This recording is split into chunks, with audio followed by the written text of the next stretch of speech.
Welcome to Adam's History Corner, where Steve and Jesse learn something new about the past. Edward VIII is known as, he is the king that resigned because he basically was not allowed to marry an American woman named Wallis Simpson. Now he was going to be like the renegade king. Is this the guy from King's Speech? His brother. So the guy from Colin Firth's character from King's Speech, who's got the stammer, that's his brother who abdicated. Right. And it's funny, the character that Colin Firth plays, apparently in real life, his wife never forgave King Edward for abdicating because she said the stress basically killed him. And, you know, I imagine it'd be very stressful to be king, a monarch. Yeah, even now. And essentially, so this guy wanted to come in and change a lot of the major structures that you know, in a constitutional monarchy such as England, that are things that have been in place for, you know, maybe hundreds, maybe, you know, like not just decades, hundreds of years. And one of them was marrying a divorcee, which was not at the time okay, but Charles ended up doing it, you know, 30 or 40 years later with Camilla Parker Bowles. I think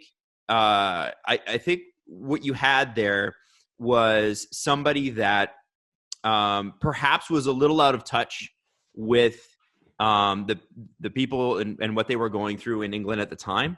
You're talking about a country that had just been devastated by a world war and was about to hit another one.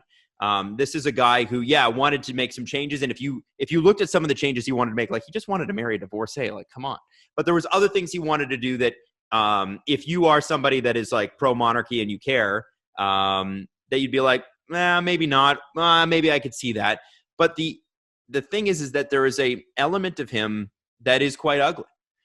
This is a guy that flew to Germany and had a very close relationship. Well, very close. Had a close relationship, close enough to go and meet Hitler and fly and hang around with the Nazi Party. And was apparently there was a plot involved, and I think they kind of get into this in The Crown, but you can look it up, where Hitler reached out, wanted to put Edward back on the throne if England was defeated, and he would sort of run the puppet government. So, you know, there's a lot of problematic issues with Edward, but essentially this is a guy that wanted to make a bunch of changes before the public was ready to make changes. And, you know, constitutional monarchy, especially nowadays, pretty rare. So it's the way you see it in The Crown, I think, is such a perfect way to look at it. You're walking on the edge of a knife with a monarchy. The British public are funding this monarchy. And what are they?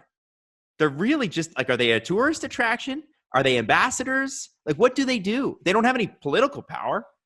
So what is it? And Britain could survive without a monarchy, no problem. So what is the point of them? And I think he shook things so much that a lot of people said the monarchy might not survive, and then he was forced to advocate. And there's so much more that you could get into, but we don't have the time. But it's funny, you know how people can be both right and not great at the same time. You're like, man, I agree with that, but also he hung out with Nazis. You know what I mean?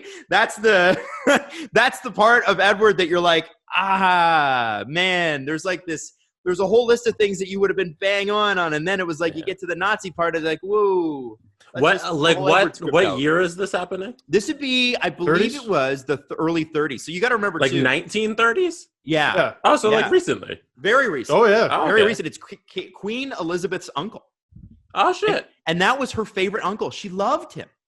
And Charles used to go to his place in France to hang out with him and Wallis Simpson. And it's sad because obviously it broke his heart and that sort of thing. But they got into some stuff that was quite frankly wrong. And you have to look at the context of the times. The entire world was in a gigantic, unprecedented depression. And this guy wants to come in and change a bunch of stuff. You know, your focus needs to be not on, you know, what parts of the monarchy you can change. It's how are you helping your subjects out? You know, 1932, 1933, we're talking about the depths of the Depression when it got to be its absolute worst. And at that time, you have far-right extremist parties and far-left extremist parties rising all over the world. Democracy's under threat too. And, you know, you got Hitler moving into different countries like Czechoslovakia or annexing Austria, and France and England unable to do anything about it because they're broke. And it was wrong place, wrong time, and also this guy, I think, sailed with the wind a little too much. Like you want to be open to new ideas, but you don't want every new idea to take you down that path. And I think, like a lot of British aristocracy at the time, and nobody talks about this, a lot of British aristocracy at the time, a lot of rich American leaders of industry, French leaders of industry really liked what the Nazis were doing. And in fact, I believe even the Americans had to, it was like a tire company or something like that was supplying Germany. It was an American company that was supplying Germany with their tires. And Roosevelt shut this guy down, and the guy did it anyway, like smuggled them over. And he was like a huge titan of industry. Like, it's a really recognizable tire name. Anyway, so there's lots of that going on. He's by no means the only person, but he's the most public person. So hotly debated subject. And some of the things that he advocated to change in the monarchy have changed. It just took 70 years. I love Adam's History Corner. I don't know. Was that awesome. interesting? I don't even know. Yeah. By the way, to answer your question, what is the British monarchy for? The answer is to have bastard children whose great-grandchildren go on to become podcast assholes. What? What? Is that you? Yeah. Are you related to the British monarchy? That's the story in the family, yes. No way. Nice. How? Yes. What? Tell the story. I thought I've told the story before, and you guys were like, that's great, man. All right, well, here it is. So the story goes, yeah, I thought I've told the story before. It's in the book.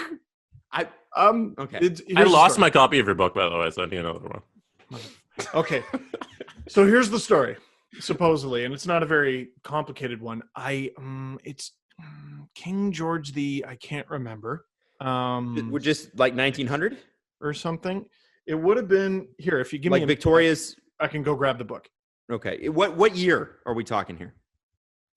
It would have been my great grandfather, so Okay, it would have probably been late. George the either very late 1800s or very early 1900s. I can go get it. Right, it would have now. been George the Sixth.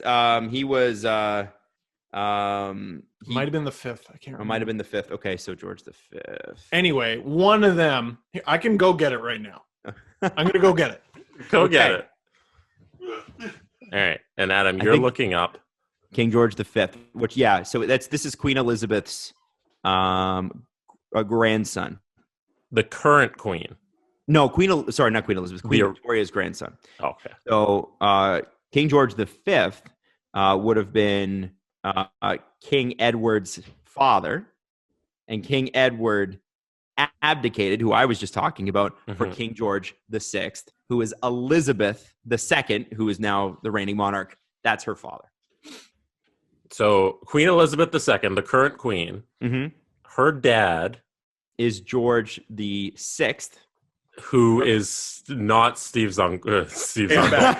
George V, who was known as a bit of a playboy. So Queen Elizabeth's dad's dad. Yeah, her grandfather. Her grandfather. Yeah. Is Steve's dad. Yeah, probably Steve's dad. Steve's dad. He's Steve's daddy. I go. The rumor in the family. Okay, more than 100 years ago, my great grandfather on my dad's side was an orphan in England. Because we don't know who his parents were, there's a natural mystery about his origin. The rumor within the family is that he's a royal bastard, not a bad guy bastard, a literal bastard. It goes like this. King Edward VII had a child with a chambermaid, and that child is my great-grandfather. Look, I'm just relaying the story my family told me, okay? Obviously, we couldn't prove that. Photos of my grandpa as a young man look quite a bit like King George V's son, King George VI, but that's hardly evidence. So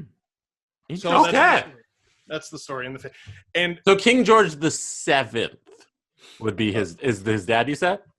Let me look again. So King George VII, Adam, is George. So we're talking George Were you talking Edward VII or George the Fifth? I put Edward VII in the Edward VII. Sorry. So hopefully that's right. Edward VII. So Edward VII was the king of the UK and Great Britain from 1901 to 1910. I think they called him Bertie, and he was Queen Victoria's eldest son. And it's funny, he basically just spent most of his life waiting for her to die. Because she just lasted forever. Like Elizabeth II? Yeah, same. But he, I think it was either him or one of his, I think it was him. I think my parents visited a place in England where he had a house and he would have a window down to the dining room. So he would hang out there with his mistress. And if the guests that came to his house he felt like seeing, he would come down, but he'd look at them through the window. If he didn't feel like it, he'd be like, let him eat. I'm not coming. Wow. Yeah. So here, wait, there's another important wrinkle I forgot about. Okay. However, my great-grandfather did attend an expensive naval academy despite growing up in an orphanage. Who paid for that? I was even able to find a record of him on a naval ship in 1911. At 18 years old, he was the youngest member of the crew. So that would make his birthday 1893. Maybe he invented hockey. Is that supposedly? That's I don't know, but yeah. So that's the little story going on in the family. Who I need to post a picture or something. My grandpa and the guy I mentioned. It's creepy. Yeah, that would be kind of cool. Maybe they knew the Mountbattens and all that. All the British people that listen to this show are going to be like, I know all these people. Yeah, Dickie Mountbatten.